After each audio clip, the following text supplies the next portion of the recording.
Bonjour les amis, bonjour, bonjour à toutes, bonjour à tous, hein, on va pas changer.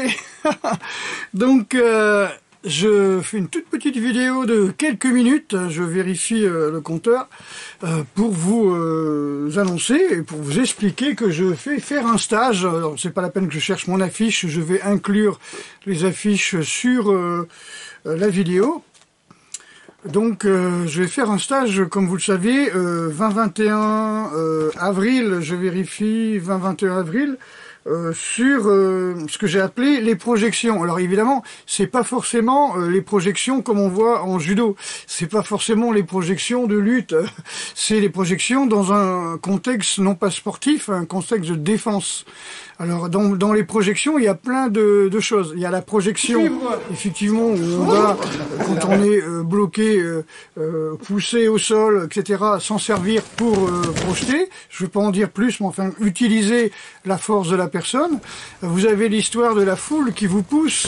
Donc là aussi, il faut utiliser la force de la foule. Et dans les contextes, pour pas être piétiné, pour pas, dans les contextes qu'on va dire d'affolement, de mouvement de foule, il risque d'en avoir, puisque nous sommes en alerte maximale attentat, donc il risque d'avoir des mouvements de foule, des paniques et des choses comme ça. Donc c'est toujours intéressant de travailler sur la gestion du stress, sur la respiration, sur la détente. Donc tout ça, on le verra. On n'a que 2 jours. Hein. Je fais un stage que de 2 jours, puisque les stages de plusieurs journées, on les fera plutôt cet été. Si on n'est pas confiné olympique, là, je sais pas, il parlait de confinement olympique, des choses comme ça, on verra. Comment dire, voilà, on va travailler aussi beaucoup sur les étranglements, sur les frappes et tout ça. Comment projeter un adversaire beaucoup plus fort que nous. Comment utiliser sa force. Dans la projection, bah, vous avez, est-ce que la projection est justifiée légalement? Est-ce que l'attaque justifie une telle réponse, hein? Il faut que la réponse soit logique et légale. Ensuite, bah, la projection, est-ce qu'elle est faisable ou pas, comment arriver à utiliser on va dire les mouvements de la personne, ses membres, et non pas forcément les habits. Une personne qui est en t-shirt qui vous agresse, on ne peut pas les projeter. À savoir que souvent les gens sont armés, souvent les gens sont plusieurs. Est-ce qu'il faut faire une projection à ce moment-là? Est-ce qu'il faut aller au sol? Comment tomber au sol? Comment utiliser le sol? Le sol n'est pas notre ennemi. En art martial, le sol n'est pas notre ennemi. Si en sport, on va dire, le sol est un ennemi, tous les militaires savent que quand il y a une explosion, il faut se plaquer au sol. Si on peut creuser, on creuse. On essaye d'aller sur des points assez bas. Les tirs se font à l'horizontale et légèrement aussi avec un angle. Donc voilà, je pense qu'il faut adapter notre travail de self-défense à ce qui arrive, ce qui peut arriver, ce qui nous pend au nez, comme dirait mon grand-père. Voilà, donc quelque part, voilà, acceptation et appropriation du sol, travail de la détente, gestion du stress, voilà. Donc c'est pas du sport, c'est pas du judo, c'est pas de la lutte. Si on comprend le principe d'utiliser le sol pour pouvoir projeter, pour pouvoir se plaquer, se mettre en sécurité, utiliser la force de l'autre ainsi que la force des autres pour rester debout, pour se sauver sa vie dans un mouvement de foule panique.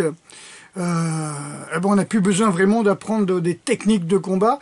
Quand je vois les gars qui me disent, moi je fais de la force, je fais de la boxe, je fais du MMA, oui, mais quand t'as 200 bonhommes qui courent parce qu'ils sont paniqués, parce qu'il y a un tireur fou, ça va être difficile. Par contre, si vous savez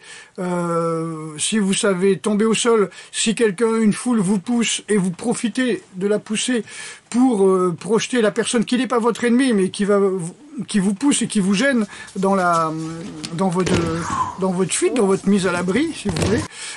Effectivement, c'est toujours intéressant. C'est difficile à expliquer, c'est plus facile à conceptualiser quand on est dans un travail technique. Voilà, quand je parle de projection, c'est pas forcément projeter quelqu'un dans le but de lui nuire, quelqu'un qui vous attaque. Ça peut être quelqu'un, comme je vous dis, qui est là, qui panique, qui pousse. Lui, vous pouvez rien faire, quoi. Il va vous étouffer, il va vous empêcher de fuir, il va vous mettre au sol, il va vous piétiner. Donc le but, c'est quand même d'arriver à pouvoir projeter cette personne-là pour pouvoir se libérer et pouvoir mieux se mettre à l'abri. Voilà.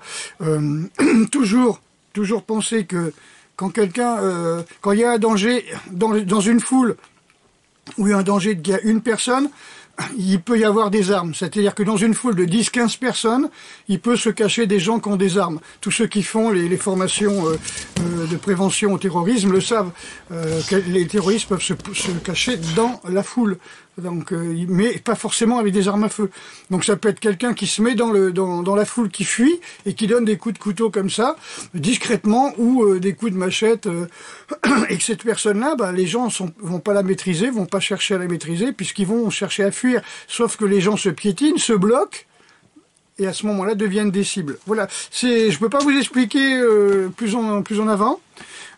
J'ai fait une vidéo il y a pas longtemps où je montrais un paquet de projections. Évidemment, ça peut ne pas vous parler, ça parlera à ceux qui sont les plus éveillés, les plus réfléchis. Je vais vous montrer quelques vidéos pour montrer des projections. Il y a des projections qui sont très dangereuses à faire. Bon là, effectivement, ce sera dans le cas où c'est une personne qui vous agresse. Il y a des projections qui peuvent nous servir, comme je vous expliquais, à sauver notre vie. Alors, au lieu de dire projection, vous pouvez dire se mettre à terre, plaquer une personne à terre. Je sais pas, vous pouvez changer de nom si le mot projection vous dérange. Le problème, c'est que nous, quand on parle de projection dans le monde sportif, on a l'impression que le gars, il va vous choper par la ceinture, vous jeter en arrière, c'est les projections de lutte, projection arrière, ou bien vous faire un seoinage en judo, alors que pas du tout. Là, on parle de projection, comment arriver à se libérer d'une pression, d'un étranglement, d'une attaque, mais pas forcément avec des techniques sportives. Voilà, on parle du martial, d'accord ? Excusez-moi si je suis pas clair, pour moi c'est très clair. Pour ceux qui ont déjà vécu des moments de stress assez intenses où ils ont été bloqués par la foule, ça peut être dans des situations d'incendie, de panique dans des boîtes de nuit, des machins comme ça, ils comprennent ce que ça veut dire, ils comprennent qu'il y a des gens qui peuvent essayer de vous bloquer. Voilà. Quoi qu'il en soit, prenez soin de vous, pensez toujours que quand on vous agresse, la personne n'est pas forcément seule, peut cacher des armes, que dans un mouvement de foule, il peut y avoir des gens armés qui sont derrière vous. Donc à partir de là, il ne faut pas avoir comment on peut dire, de blocage. C'est-à-dire toute personne qui vous empêche de circuler devient votre ennemi, entre guillemets, devient quelqu'un qui vous met en danger. Cherchez toujours la liberté de mouvement. D'où l'intérêt de travailler, par exemple, le parcours. Alors, on s'est aperçu dans des foules très denses, il y en a qui montent sur la tête des autres, il y en a qui montent sur les épaules des autres pour pouvoir s'enfuir, parce que les autres sont bloqués, sont complètement bloqués, sans oublier qu'il y en a d'autres qui sont en dessous, qui sont piétinés.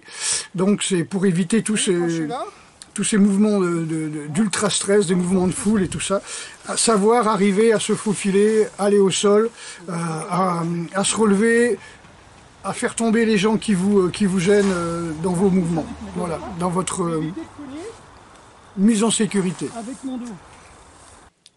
Voilà, on parle de martial, on parle pas de sport, on parle de sauver sa vie, on parle pas de marquer des points sur un ring, on parle pas de combat en cage, à 1 contre 1, on parle de mouvements de foule, on parle de personnes qui peuvent être armées, on parle de plusieurs personnes qui peuvent vous agresser, on parle de sauver sa vie. Voilà, à très bientôt.